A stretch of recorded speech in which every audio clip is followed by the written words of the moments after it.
Allez, je ne sais pas si vous vous rappelez, mais on va faire un petit flashback. Le 26 mai 2004, il y a quasiment jour pour jour 20 ans, il y avait un film catastrophe qui sortait, qui s'appelait Le jour d'après de Roland Emmerich. Je ne sais pas si vous l'avez vu.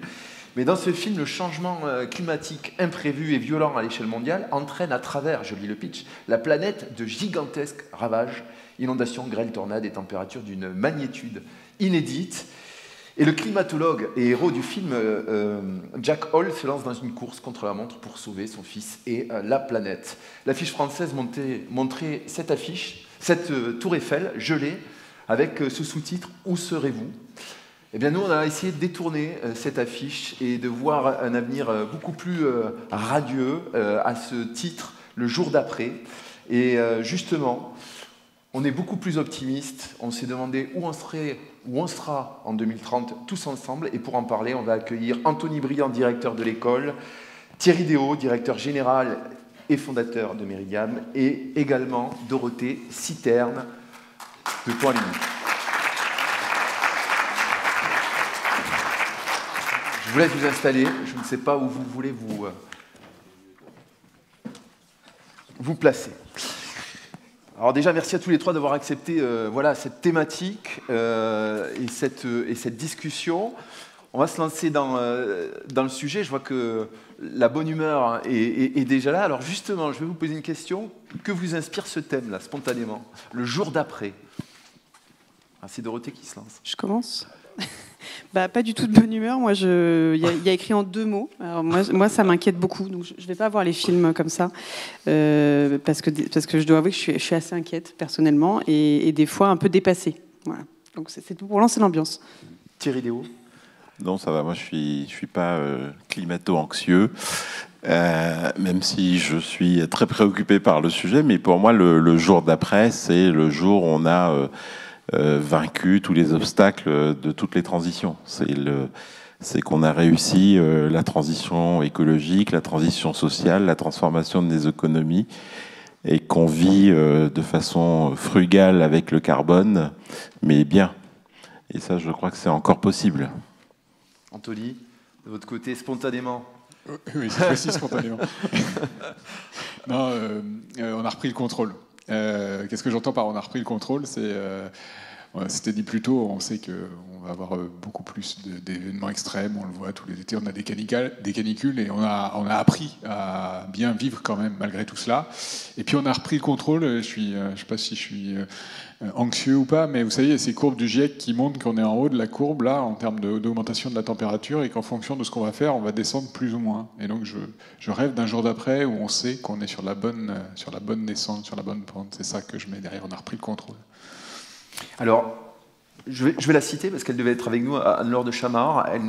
On l'a pré-interviewée, on avait préparé ce rendez-vous, malheureusement elle ne peut pas être avec nous. Et elle parlait d'un monde décarboné, multipolaire, où l'énergie a repris une place forte et sa gestion est accessible, la gestion de l'énergie. L'énergie est effectivement plus verte et résiliente. Alors, qu'est-ce qui conditionne ce futur proche, ce jour d'après, selon vous? Quelles sont les grandes tendances actuelles qui vont conditionner le jour d'après? Qui se lance? Thierry? Normalement, c'est Dorothée la plus courageuse. Mais non, alors, les grandes tendances, enfin, je l'ai un peu dit dans ce que j'attends du jour d'après. Les grandes tendances, Anne-Laure l'a bien mentionné, l'énergie, le vivre ensemble. Mais enfin, il y a quand même un sujet, parce qu'on parle beaucoup de transition écologique et de transition tout court. Mais on voit bien que nos sociétés sont en train de changer. En fait, le climat n'impacte pas que notre vie de tous les jours, il impacte la géopolitique, il impacte les relations entre les régions du monde. Donc on a maintenant un monde découplé ou presque découplé. On vit finalement, on apprend à vivre aujourd'hui avec un certain chaos. En tout cas, la multiplication des événements extrêmes, comme je dis toujours, va falloir s'habituer. Donc, du coup, il faut s'adapter. Et donc, je pense que l'un des mots-clés, ça va être l'adaptation et la capacité d'adaptation de plus en plus rapide. pour pouvoir gérer tout ça. Et puis aussi se rendre compte que finalement, c'est un modèle de civilisation qu'on redéfinit. Et donc, dans ce modèle de civilisation, il y a beaucoup de choses à faire. Et c'est pour ça aussi, d'ailleurs, que je pense que l'école des ponts, ça va être le dernier rempart contre les barbares. Parce que les barbares sont déjà là, un peu. Donc, Justement, je fais écho à ce que vous dites. Anne-Laure de Chamard nous parlait d'un monde percuté par les crises successives, avec effectivement des enjeux différents et une Europe légèrement bousculée, qui avait pourtant une industrie forte et une place dominante, et donc des modèles à réinventer.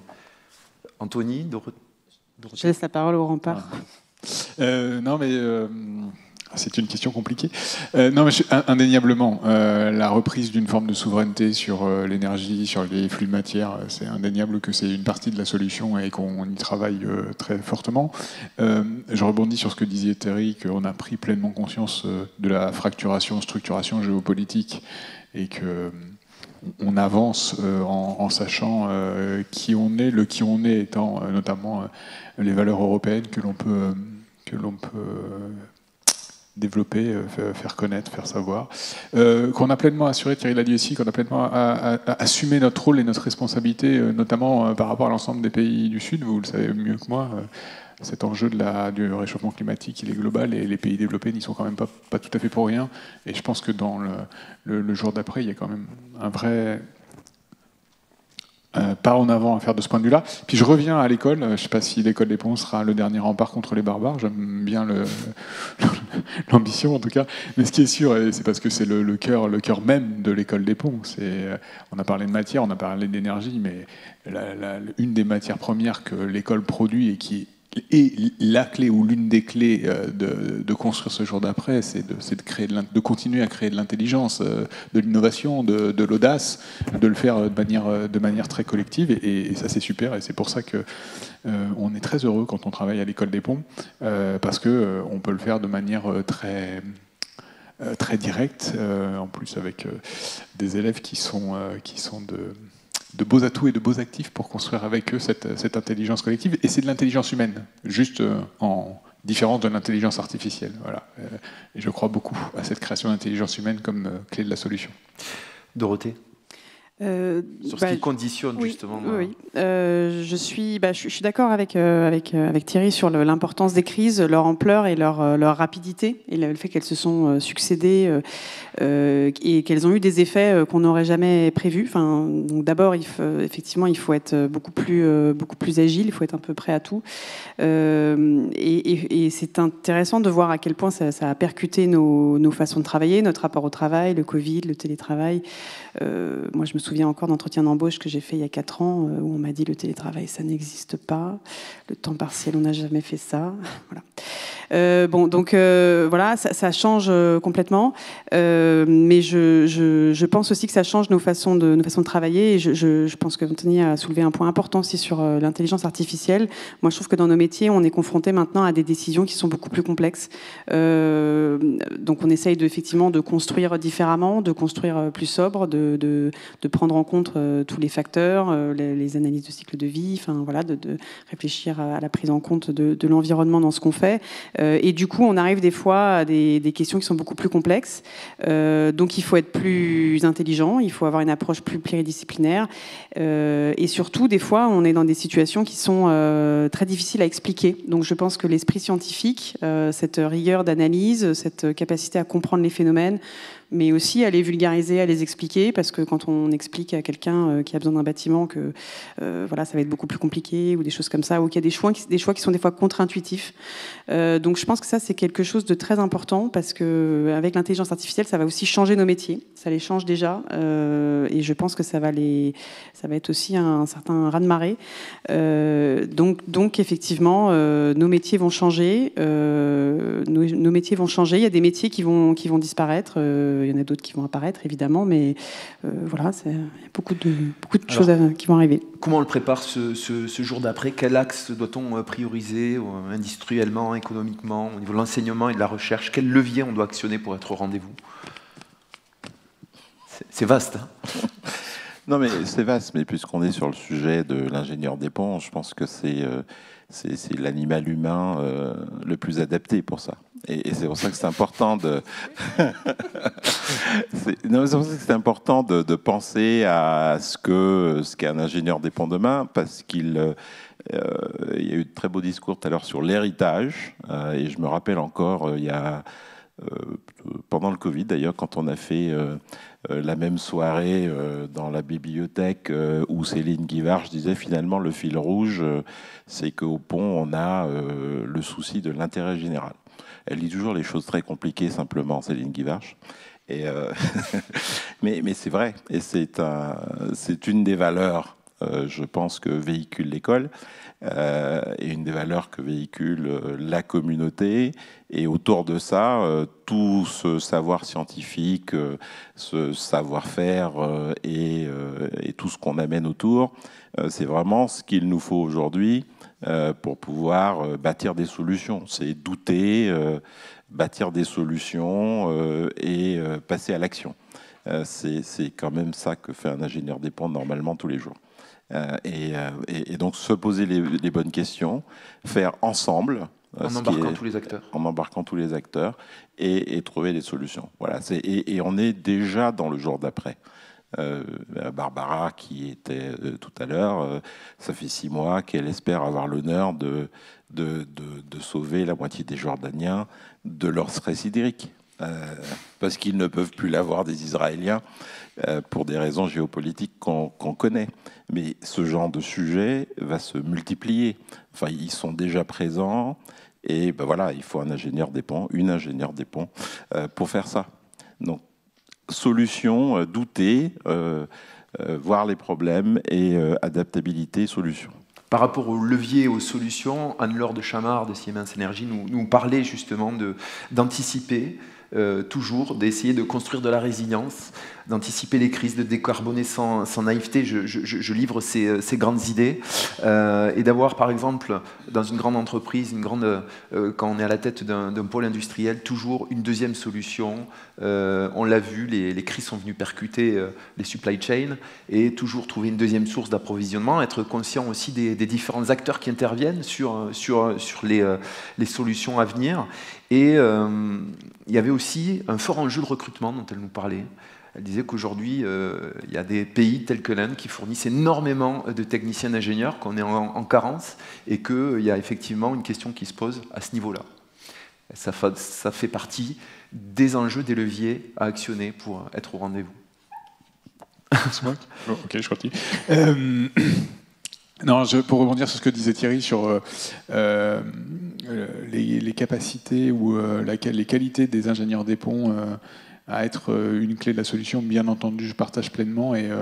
Mais ça demande, à mon avis, au moins 2 choses. La première, c'est qu'en permanence, l'école, dans la manière dont elle offre des enseignements, sache les adapter pour donner les outils à ses élèves face à un monde qui se complexifie, qui devient parfois un peu trop rapide, dont on l'a dit tout à l'heure, les fracturations des fois nous prennent un peu par surprise. Et ça, cette agilité, cette capacité d'adaptation, c'est quand même une des grosses marques de fabrique dans l'histoire des ingénieurs des ponts. Et c'est encore plus vrai certainement aujourd'hui, mais il faut que ça se traduise en permanence dans nos enseignements. C'est un des moteurs du projet qu'a très bien présenté Boris, et je le remercie, de Pont Ambition 2030, c'est-à-dire de penser la transformation de l'école pour la mettre en permanence, pour construire des ressources qui en permanence sont des outils utiles pour les ingénieurs en devenir que l'on a pendant 3 ou 4 ans. Et puis, deuxième pensée, c'est qu'une fois qu'on a les outils, il faut avoir en face des gens qui ont envie de s'en saisir et qui ont envie d'être des pleins acteurs pleinement responsables du monde qui vient, qui est déjà là. Et pour ça, alors je le dis avec force, qu'on arrive à donner à nos élèves cette confiance en eux et cet enthousiasme. Je parlais tout à l'heure des courbes du GIEC. Vous allumez la radio le matin, il y a de quoi se dire, tiens, je vais retourner sous ma couette et je vais prolonger la grasse mat. Mais non, en fait, parce qu'ils ont ces ressources-là, ils ont tous ces actifs entre les mains, et donc on attend d'eux qu'ils s'engagent, qu'ils prennent ces responsabilités, qu'ils aient envie de prendre soin du monde qui est là et qui est bien, qu'ils aient aussi envie de prendre soin des gens qui n'ont peut-être pas eu la chance ou les chances qu'eux ont eues. On entendait l'une de nos alumni diplômées l'année dernière qui a fait un très joli discours sur ça. Et donc ça, voilà, entretenir l'enthousiasme, l'audace, l'envie de faire perdurer cet esprit de bien commun, épouser la quête de sens aussi. Et voilà, et qu'il trouve à l'école, à travers ses ressources, à travers les outils, cette quête de sens qui est très légitime dans le moment qu'on vit. Et c'est pour ça qu'ils sont aussi au cœur et une partie prenante importante pour nous pour Ambition 2030, cette école. On l'a fait en s'appuyant sur l'héritage de nos alumni et aussi avec les gens qui seront demain aux commandes et à trouver des solutions pour répondre aux problématiques. On parle d'enseignement, mais est-ce qu'il y a des leviers aussi activés au niveau de la recherche ? Je peux pas le dire aussi bien que Jérôme Le Sueur. Non, mais je vais vous faire ça me permet de le remercier en direct. Vous avez vu les yeux de Jérôme Le Sueur quand il parle de recherche ? Non, mais c'est une passion, la recherche. Moi, je trouve ça génial. Vous l'écoutez, c'est super. Et en fait, oui, parce que la recherche, et c'est le triptyque de l'école des ponts. Boris l'a dit aussi. Je ne fais que citer Boris, en fait. Non, mais la recherche à l'école des ponts, la formation à l'école des ponts, c'est à la fois un ancrage fort dans le monde de l'entreprise. 2/3 de nos enseignants viennent du monde de l'entreprise, et pour beaucoup sont des anciens élèves. Et ça, c'est une vraie force de l'école, parce qu'on devient ingénieur par le compagnonnage presque à l'école des ponts, et c'est pas partagé dans toutes les écoles. Et aujourd'hui, c'est important, parce que ça permet aussi aux élèves de se questionner sur les transformations du monde de l'entreprise, et pas d'avoir un regard extérieur et peut-être trop critique du monde de l'entreprise. Ça ne les empêche pas d'avoir des remarques critiques et des questionnements à avoir, mais ils ont un contact direct avec les gens qui sont dans l'entreprise et qui font l'entreprise. Et puis, le deuxième pilier, c'est la recherche, avec cette panoplie très large de recherche, et aussi cette c'est pas une singularité de la recherche, mais à l'école des ponts, mais un point fort qu'il faut appuyer, et Jérôme l'a très bien dit, c'est à la fois d'aller du très fondamental au très appliqué, et donc que cette recherche, ce soit une recherche qui donne les solutions. Les solutions là dont on a besoin maintenant. Tout à l'heure, Antoine Stachenko parlait d'ouvrir des voies aussi, des nouvelles voies, des axes non fouillés, non travaillés aujourd'hui. Ça fait partie des leviers à actionner. Oui, il a dit des choses. Après, faut pas que vous me lanciez trop parce que je vais monopoliser la parole. Non, mais par exemple, la question du vivant. Je parlais des enseignements à l'école des ponts. La question du vivant aujourd'hui à l'école des ponts, elle est peu présente. C'est un vrai sujet. Alors après, je ne vais pas vous faire rentrer dans notre quotidien et dans nos réflexions du quotidien, mais un élève des ponts, ça fait un peu la fête, ça a une vie associative, mais rassurez-vous, ça va aussi beaucoup en cours. Ça fait beaucoup de projets, ça travaille vraiment beaucoup, quoi. Et ils ont des agendas qui sont très chargés. Et donc, quand on fait des évolutions de maquettes pédagogiques à l'école des ponts, par exemple pour mettre plus de vivants, faut enlever d'autres trucs. Choisir, c'est renoncer. Et on fait ça en permanence dans l'évolution de nos maquettes. Et donc, ce qui nous invite peut-être, et on n'en fera pas des spécialistes du monde du vivant, il y a d'autres écoles pour faire ça. Par contre, et ça rebondit sur ce que disait Dorothée et ce que disait Thierry, c'est cette agilité, cette capacité à aller vers l'autre, à comprendre très vite comment l'autre, par quel prisme l'autre voit le monde, et à l'intégrer dans sa propre réflexion. Et c'est ça, cette intelligence humaine et cette agilité qui est la clé et la force des ingénieurs que l'on forme. Sur les leviers, Dorothée, à actionner. Alors, je voulais rebondir sur la question de l'attractivité des métiers. Vous rebondissez tous beaucoup, oui, c'est notre style. Non mais c'est bien, on s'écoute, parce que justement je voulais en venir là, donc c'est une excellente transition. Sur l'attractivité des métiers, et effectivement des métiers de la construction, il y a effectivement des sujets, des objets qui sont moins intéressants. Le génie civil pur et dur, les routes, des choses comme ça, c'est moins intéressant. Donc je pense qu'il faut aussi bien garder en tête qu'est-ce qu'on fait en fait. Thierry parlait de l'intérêt général, mais effectivement on construit des ouvrages d'intérêt général. Alors, je pense que d'un côté, je l'ai dit tout à l'heure, avec la diversité, il faut qu'on soit plus pluridisciplinaire pour qu'on réfléchisse à plusieurs. Mais je pense aussi qu'il faut qu'on sache écouter aussi pour qui on construit. Parce que je pense qu'il y a aussi une question d'acceptabilité des changements qui vont devoir avoir lieu. Donc, par exemple, nous, on travaille beaucoup sur les questions de mobilité. Donc, on fait beaucoup de voies cyclables, par exemple. Alors, les voies cyclables, c'est génial. Moi, pour mon équipe moi, je vis à Lyon, on vit à Lyon, tout le monde vit en centre-ville, tout le monde vient en vélo. Ils sont ravis de faire des voies cyclables, ils les font pour eux-mêmes. Mais c'est super. Mais il ne faut pas oublier qu'il y a des gens qui viennent de loin, qui doivent prendre la voiture, et du coup, les voies cyclables, c'est un problème d'acceptabilité, et il faut des solutions autres. Donc voilà, je pense que cette curiosité, vraiment le faire ensemble, le faire avec, le faire pour, ça, c'est des choses qui sont très très importantes. Je pense qu'il faut vraiment garder en tête. Donc je ne sais pas si ça répond au levier, mais ça rebondissait bien sur avec tous les publics. On n'est pas là en attente de solutions, mais de voies de réflexion. Alors pour qu'il y ait un jour d'après, il faut qu'il y ait un jour d'avant. Comment, si on se replonge un petit peu dans le passé proche, qu'est-ce qui a changé? Comment ça se passait, vous, quand vous êtes passé justement par l'école des ponts? Comment vous voyez, comment on imaginait le monde à ce moment-là, et qu'est-ce qui a vraiment changé? Je commence? Oui, vas-y. C'est loin pour toi, il faut que tu te rappelles. Voilà. Hein. On va lui laisser le temps de reprendre ses esprits. Donc, moi, de mon temps, moi, je m'imaginais pas le métier comme ça. Voilà. Donc, après, moi, j'étais intéressée par l'architecture et la structure. Enfin, vraiment, donc plutôt les grands projets. Je dirais, un peu comme ce qu'on a vu dans le film. Moi, quand j'étais petite, je voulais pas travailler avec des grosses machines, je voulais faire des ponts. Je voulais construire des ponts. Voilà, c'était comme ça. Du coup, moi, j'ai commencé comme ça, et c'est ce que j'ai fait pendant longtemps. Et puis, à un moment, je pense que je me suis dit, il faut peut-être construire plus petit, mais plus utile, pour des choses plus concrètes. Contexte, quand vous sortiez de l'école des ponts, le contexte sociétal. Le contexte, je pense qu'on parlait beaucoup moins, on était beaucoup moins sachant sur le sujet de la transition et de ce qui se passe. Je pense qu'il y avait moins de phénomènes climatiques aussi. Moi, c'était il y a 20 ans. Voilà, donc pour moi, c'était pas encore vraiment. Je pense que je manquais de cette culture. Alors peut-être c'était moi qui étais passée à côté, ou parce que je voulais faire des choses qui étaient peut-être pas dans cette lignée-là. Voilà. Thierry, de votre côté. Alors moi, ma sortie des ponts, c'était la crise, parce que de toute façon, en France, la crise, ça a duré 15 ans ou 20 ans, je sais plus. À cette époque-là, on parlait que de chômage, de crise, de machin. Et on se plaignait parce qu'on avait dû réduire de moitié le nombre d'offres qu'on avait à la sortie de l'école, mais ça faisait quand même encore une dizaine ou une quinzaine. Donc, ça n'était pas à plaindre. Mais il y avait une ambiance quand même crise. Hein, c'était le début des années 90. Et du coup, on était tous avec un esprit assez conquérant. Et je pense que les 2 tiers de ma promo, ils sont tous partis à l'étranger.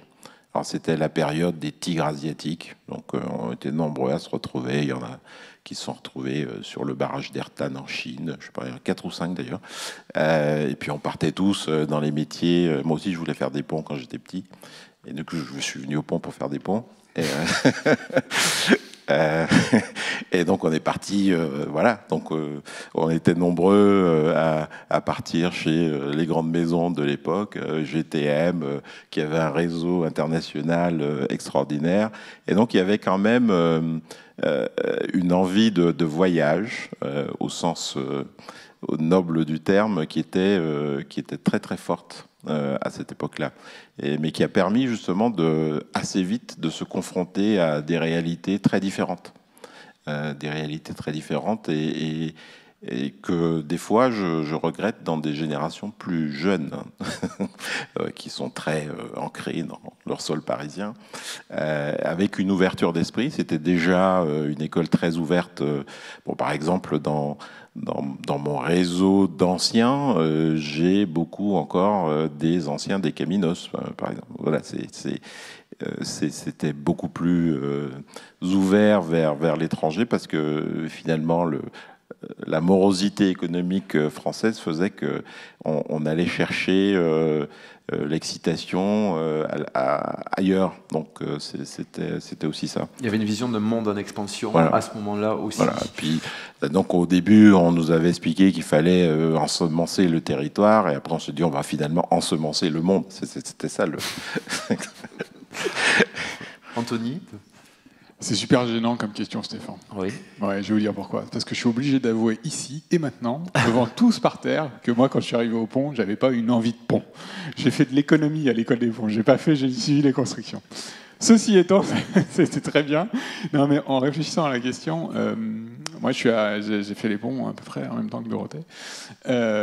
Et en économie à l'époque, il y avait aussi une grosse filière de finance à l'école des ponts, de finance de marché. Et j'ai plein de potes qui voulaient devenir Golden Boy à la City, à New York. Certains l'ont fait d'ailleurs.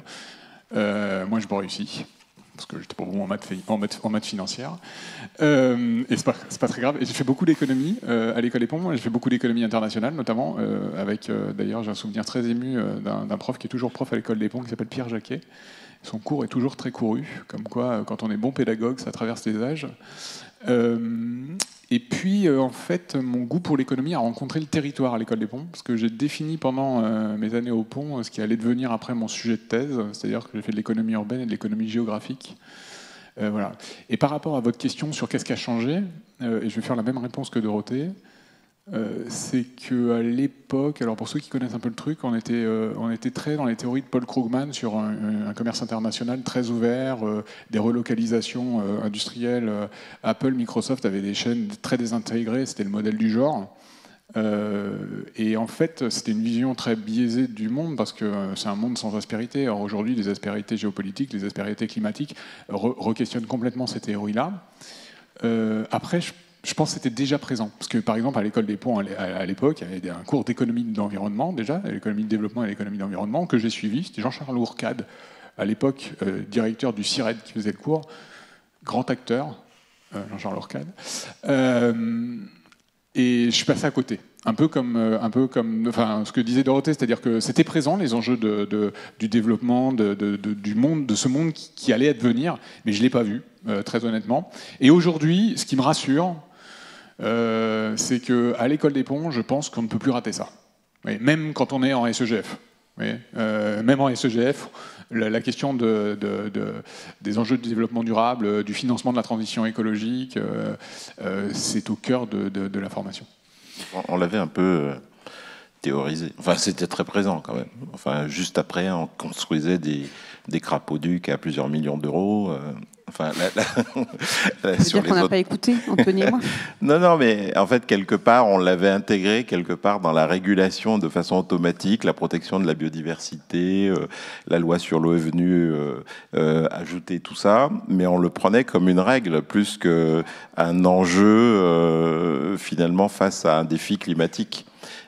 Donc le développement durable était déjà largement intégré dans le cursus de l'école des ponts, mais en même temps, je pense que c'est l'accélération, et puis il y a eu un peu ce tournant au moment où finalement la COP est arrivée à Paris, la numéro 21, et là ça a un peu, c'était tout près, ça a éveillé les consciences, et en moins de 15 ans finalement on a transformé les consciences par rapport à la prise de conscience du sujet. Vous l'avez effleuré tout à l'heure, ça sera la dernière question. Finalement, ça sera quoi, si on se positionne finalement aujourd'hui, si on regarde derrière, un jour réussi, par exemple, en 2030, ça serait quoi le jour réussi, en 2 mots? C'est demain. Alors 2030, la version très corporate, c'est il y a quand même à peu près 50 trillions d'euros ou de dollars de gens qui se sont engagés à réduire de moitié leur scope 1 et 2 à 2030. Donc ça, c'est concret. La question, est-ce qu'ils vont y arriver? C'est autre chose, mais parce que 2030, c'est vraiment, c'est pas demain. C'est presque hier. Et c'est ça la plus grosse inquiétude, parce que c'est très très près. Et là, par rapport à ma vision un peu idyllique d'un monde totalement maîtrisé, je rejoindrais plutôt celle d'Anthony qui est de dire on commence à voir que la pente est la bonne. 2030, c'est l'espoir qu'on peut nourrir. C'est de se dire que, voilà, on commence la descente. Dorothée? Donc moi, en 2030, je suis plus inquiète, ça va. C'est ça. Non, alors mais le jour d'après réussi. Je vais dire, oui, le jour d'après réussi. Donc déjà, je vais reparler de la diversité parce qu'on m'a mis, je suis 2 fois sur la scène, donc je vais en parler 2 fois. Ça, ce sera réglé, ce sera plus un sujet. Voilà. Non, je pense qu'il y a un sujet qu'on n'a pas abordé aussi, c'est le rôle de l'entreprise, c'est-à-dire qu'il y a des questions aussi de renoncement, de renoncement, de modèle économique de l'entreprise. Moi, par exemple, j'ai travaillé pour des entreprises, uniquement pour des entreprises qui avaient un actionnariat salarié. Et je pense que ça par exemple, c'est un modèle économique qui permet de faire des choix long terme qui sont propres à l'entreprise, qui ne sont pas toujours les bons, mais en tout cas, il y a des questions de modèle économique, et je pense que la question du renoncement, de la même façon, en fait, quand je parlais de moi, ce que j'ai commencé à faire au début de ma carrière, et ce que je voulais faire, et ce que je fais maintenant, il y a une question d'être sur des projets plus petits, mais qui ont plus de sens, voilà, et de réfléchir à son impact. Voilà, des choses qui soient plus claires, peut-être, plus réfléchies, et en tout cas avec un objectif clair, prenant en compte l'impact de nos actions. Anthony, un jour d'après réussi Un jour d'après de réussi, c'est celui où on aura réussi à dessiner un avenir commun désirable. Alors ça paraît être un bobo, mais au sens où il faut réussir cette transition écologique, indéniablement, enfin, on n'a pas le choix, mais il faut qu'elle soit juste. Et par là, ça veut dire que je reprends l'exemple de Dorothée, qui par ailleurs est ancrée en moi très profondément, celle de la voiture thermique dans les territoires peu denses. Je veux dire que des ingénieurs très bien formés sachent faire des pistes cyclables en milieu urbain dense, c'est une bonne chose, mais ça ne va pas suffire tout à fait. Et donc, c'est ça qui se joue, c'est-à-dire qu'on arrive à créer les conditions à la fois d'une transition écologique réussie, mais d'une transition qui s'appuie sur une vraie justice sociale et sur une reconstruction d'impact social et écologique qui soit très fort. Et ça pose quand même des questions assez importantes sur comment chacun prend sa responsabilité face aux charges et aux contributions qu'il doit donner face à cette dette écologique. Et je veux juste rebondir en fait sur 2 mots de Boris. Ça aura été un grand plaidoyer en fonction des discours de Boris. Non, mais c'est légitimité et diversité. Ce qui se joue derrière ça, notre capacité à être les acteurs d'une transition écologique juste, c'est une question de légitimité. C'est comment, dans le corps social, les ingénieurs, et en particulier les ingénieurs des ponts, seront de nouveau montrés, parce qu'ils l'ont montré à plein de reprises dans leur histoire, qu'ils ont été les acteurs visionnaires du changement, et la diversité, parce que, et ça a été dit d'ailleurs aussi à la première table ronde, cette diversité c'est une vraie force et qu'il faut qu'on soit très attentif à emmener cette diversité à la fois dans la manière dont on construit les points de vue, notre compréhension des territoires, et donc comment on accueille les gens qui viennent avec cette histoire-là, cette histoire personnelle, sur les bancs de notre école, dans notre communauté, et bénéficier de ces formidables ressources qui sont mises à la disposition de nos élèves à l'école. Il y a les questions du vrai partage des valeurs et de la véritable co-construction de ces valeurs. On l'a compris. Merci à tous les 3. Je me tourne vers la salle pour éventuellement soulever une ou 2 mains qui souhaiteraient poser une question. Effectivement, je vais me déplacer. Alors, ça prend quelques minutes pour les C'est une pour les question questions. pour Thierry. Je suis Christophe Persos, j'ai un certain âge, comme vous le voyez. On peut dire que Paris a été transformé, puisque moi, quand j'étais à l'école, je me souviens d'un truc, c'est que pour aller d'ici au centre de Paris, on allait en bagnole à l'époque. Ce qu'on ne fait plus aujourd'hui, on peut prendre position sur ce qu'on veut. Est-ce qu'il fallait le faire, ne pas le faire? Est-ce qu'on a poussé des gens en dehors? Regardons simplement comment Paris a été transformé et comment on peut espérer, un peu après 2030, parce que tout ne sera pas fini, le Grand Paris va transformer l'environnement de l'Île-de-France. Tu as dit tout à l'heure, Thierry, en 2030, on commencera, alors tu as parlé de milliards de dollars, sans doute de chiffre d'affaires des entreprises, elles vont commencer à baisser leur bilan carbone. Moi, j'ai une question, c'est est-ce que tu es confiant dans la capacité du système à le mesurer de façon objective et rigoureuse, et qu'il n'y aura pas des échappatoires qui feront qu'en comptant ceci, en comptant cela, on pourra s'échapper. Et je m'adresse aux spécialistes de la question, de par ton expérience et l'entreprise que tu diriges, pour ceux qui n'ont pas la chance de travailler dans ce milieu. Déjà, sur le sujet de l'impact, il y a au moins une bonne chose, c'est qu'il y a un consensus sur le fait que ce qui ne se mesure pas n'existe pas. Et jusque-là, tout va bien. Après, les façons de le mesurer, et on voit la complexité finalement de mesurer cette courbe, Voilà. Et puis on n'a pas tous la chance d'aller écouter Céline Guivarch pendant 2 heures et pour se dire ah là c'est vachement simple. La façon de le mesurer évidemment pose déjà débat. Mais moi, je fais partie des optimistes qui pensent, parce qu'il y a les ayatollahs de la mesure, Jean-Marc Jancovici pour les non-initiés, et puis, parce que, bon, ce qui ne veut pas dire que la mesure déterministe avec des variables aussi complexes soit franchement toujours le plus facile ou la bonne solution. L'approximation, c'est celle de certains. Le chemin est certainement entre les deux. Mais ce que je me dis, c'est que quelque part, il y aura toujours des tricheurs, hein, mais ce ne sera pas forcément la majorité. Mais de toute façon, même en trichant, comme c'est la pente qui est importante, il va falloir la baisser. Enfin, voilà. Et donc, je reste optimiste sur le fait que même si on a 60% de gens qui le mesurent bien et 40% de gens qui font un peu n'importe quoi, ce qui est un peu le cas aujourd'hui, hein.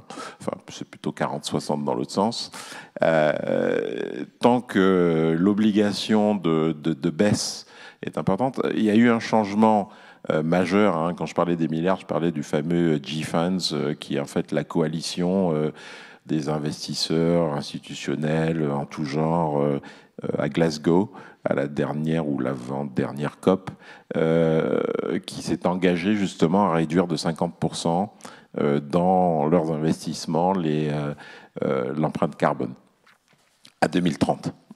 Alors d'abord, ils ont essayé de tricher parce qu'ils ont dit « Ah ben ce sera scope 1 ». Bon, parce qu'il y avait des Américains qui disaient le reste on ne sait pas faire.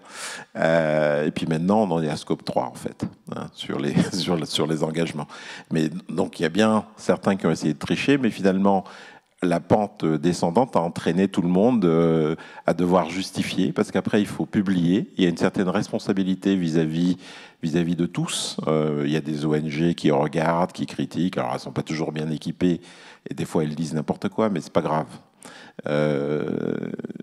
Des fois, voilà, il y a des excès parce que, in fine, Pouyanné, je pense pas qu'il soit plus mauvais qu'un autre dans sa pente.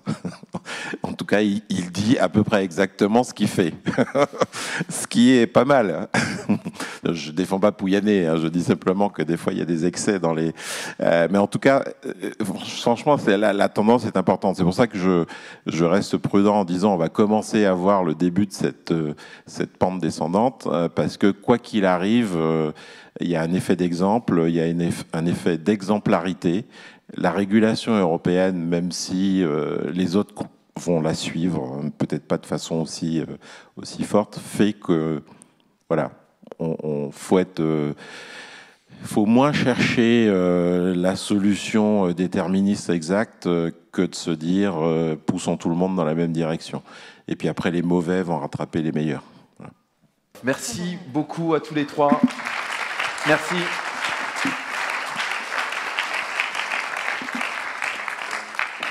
Alors, il est temps de conclure cette soirée des ponts 2024. Vous l'avez vu ce soir, il était question d'ambition, d'avenir, d'héritage, 3 mots qui prennent effectivement tout leur sens quand on est avec chacune et chacun, les anciennes et les nouvelles générations. Plus que jamais, vous l'aurez noté, cette soirée est un moment unique et précieux pour construire et avancer ensemble. Je reprends aussi ces mots qui viennent d'être prononcés. Cet événement, c'est le 6e depuis 2018. Il est co-organisé par la Fondation et Ponts Alumni. Il symbolise toute la complémentarité de l'action de la Fondation de l'Association des anciens élèves au service de l'école et de ses élèves.